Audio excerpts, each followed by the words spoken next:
रावण के अंतिम शब्द जो आज भी सच हैं। त्रेता युग का महासंग्राम खत्म हो चुका था। लंका का पराक्रमी राजा अपने ही कर्मों की आग में जलकर युद्ध भूमि पर अपनी आखिरी सांसें गिन रहा था। चारों तरफ जीत का जश्न था, लेकिन एक खामोशी भी थी। ये खामोशी किसी आम दुश्मन के अंत की नहीं, बल्कि उस युग के सबसे बड़े, सबसे शक्तिशाली और सबसे ज्ञानी विद्वानों में से एक के पतन की थी।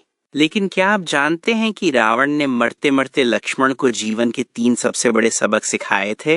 ये कहानी हैरान करती है और युगों से सुनाई जाती रही है। वाल्मीकि रामायण में इसका सीधा उल्लेख नहीं मिलता, पर बाद की कई राम कथाओं में इस प्रसंग को प्रमुखता से बताया गया है। कहते हैं कि भगवान राम ने खुद लक्ष्मण को अपने सबसे बड़े शत्रु के पास भेजा था, ताकि वे एक महाज्ञानी का अंतिम ज्ञान प्राप्त कर सकें। रावण के वो शब्द आज भी उतने ही प्रासंगिक हैं और जिंदगी को देखने का नजरिया बदल सकते हैं, क्योंकि ये कहानी सिर्फ एक युद्ध की नहीं, बल्कि ज्ञान की है, अहंकार पर विनम्रता की जीत की है, और उस सच की है जो सदियों बाद भी नहीं बदलता। पहले सच, श्री राम का आदेश और लक्ष्मण की भूल। युद्ध खत्म हो चुका था। श्री राम की सेना में उत्सव का माहौल था। वहीं स्वर्ण नगरी लंका अपने स्वामी के बिना वीरान खड़ी थी। रणभूमि में अनगिनत शवों के बीच लंकापति रावण घायल पड़ा था। उसकी सांसें उखड़ रही थीं और जीवन की लौ धीरे धीरे बुझ रही थी। तभी भगवान श्री राम ने अपने छोटे भाई लक्ष्मण को पास बुलाया। उनके चेहरे पर जीत का घमंड नहीं, बल्कि एक गहरी करुणा थी। उन्होंने लक्ष्मण से कहा, लक्ष्मण जाओ, रणभूमि में रावण अपनी अंतिम घड़ियां गिन रहा है। इस संसार से नीति, राजनीति और शक्ति का एक महान ज्ञाता विदा हो रहा है। उसके पास जाकर जीवन की वो शिक्षा ले लो जो कोई और नहीं दे सकता। ये सुनकर लक्ष्मण हैरान रह गए। जिस दुश्मन ने उनकी भाभी माता सीता का हरण किया, जिसकी वजह से इतना बड़ा विनाश और रक्तपात हुआ, उससे शिक्षा, उसके पास जाकर ज्ञान मांगना। उनके मन में गुस्सा अब भी बाकी था। वो सोचने लगे कि एक अधर्मी और पापी से भला कोई क्या सीख सकता है। लेकिन बड़े भाई का आदेश था, उसे टाल भी तो नहीं सकते थे।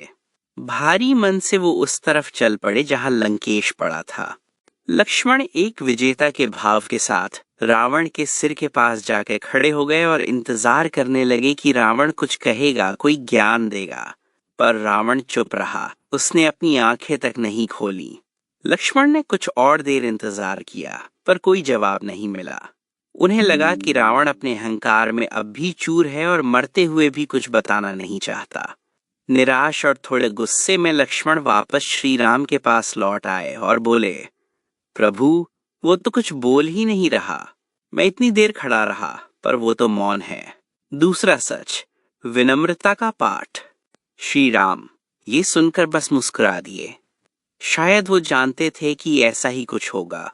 उन्होंने लक्ष्मण को पास बैठाया और समझाया, अनुज, ज्ञान कभी भी अहंकार से हासिल नहीं किया जा सकता। तुम एक विजेता की तरह उसके सिर के पास जाकर खड़े हो गए। जब किसी से कुछ सीखना होता है तो शिष्य बनना पड़ता है, शासक नहीं। ज्ञान पाने के लिए विनम्रता पहली शर्त है। अगर तुम सच में रावण से कुछ सीखना चाहते हो, तो एक शिष्य की तरह उसके चरणों में जगह लो और हाथ जोड़कर प्रार्थना करो। ये सुनते ही लक्ष्मण को अपनी गलती का एहसास हो गया। उन्हें समझ आया कि ज्ञान देने वाला चाहे कोई भी हो, किसी भी हालत में हो, ज्ञान अपने आप में सम्मान के योग्य है और उसे पाने के लिए अपना अहंकार छोड़ना ही पड़ता है। इस बार उनके मन में न कोई गुस्सा था, न कोई झिझक। वो एक सच्चे शिष्य की तरह वापस रावण के पास गए। इस बार वे रावण के सिर के पास नहीं, बल्कि उसके पैरों के पास खड़े हुए। उन्होंने अपना धनुष नीचे रखा, हाथ जोड़े और विनम्रता से कहा, हे लंकापति, हे महापंडित, मेरे भ्राता श्री राम ने मुझे आपके पास जीवन का रहस्य जानने के लिए भेजा है। मैं एक शिष्य बनकर आपके चरणों में खड़ा हूँ। कृपा करके मुझे अपना ज्ञान दीजिए। लक्ष्मण की विनम्रता और शिष्य भाव देखकर मरते हुए रावण ने धीरे से अपनी आंखें खोली। उसके चेहरे पर एक हल्की सी शांति आई। उसने लक्ष्मण की तरफ देखा और अपनी टूटी हुई सांसों के साथ जीवन के वो 3 रहस्य बताए, जो लोक कथाओं और जनश्रुति में हमेशा के लिए अमर हो गए। तीसरा सच, रावण के 3 रहस्य पहला रहस्य, शुभ काम को कभी मत टालो।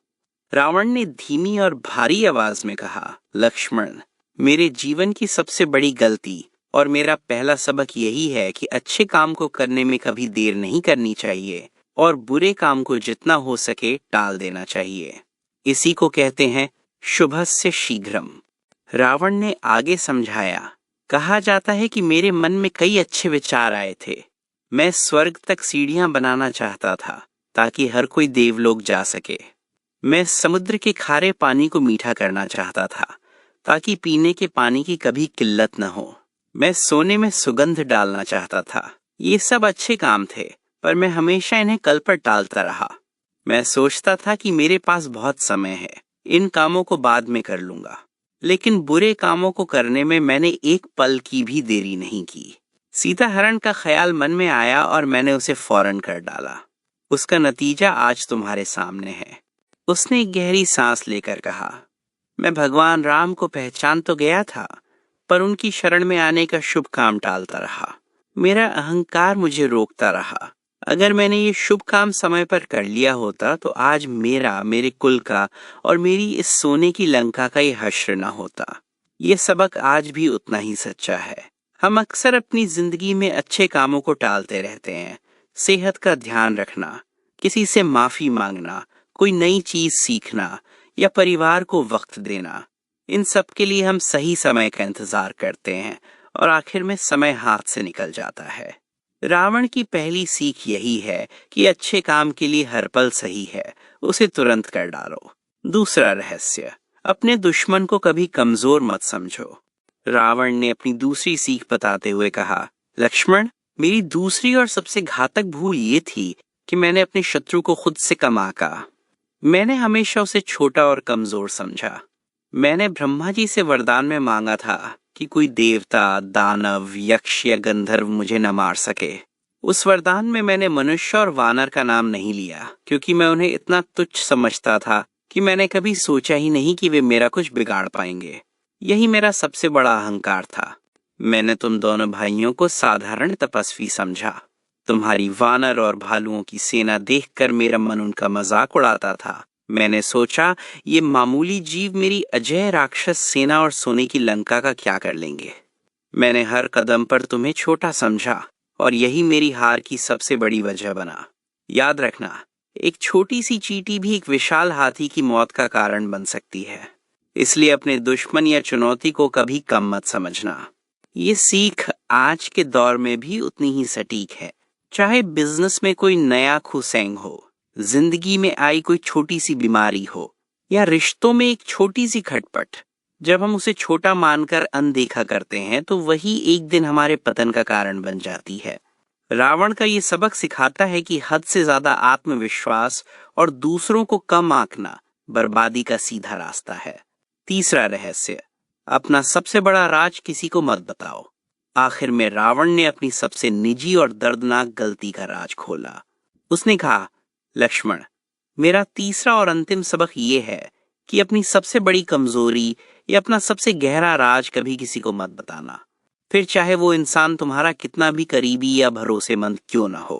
प्रचलित कथाओं के अनुसार मेरी मृत्यु का राज मेरे भाई विभीषण को पता था कि मेरी नाभि में अमृत कुंड है।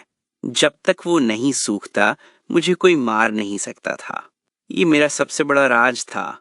मैंने विभीषण पर भरोसा किया, उसे अपना माना और ये राज उसे बता दिया।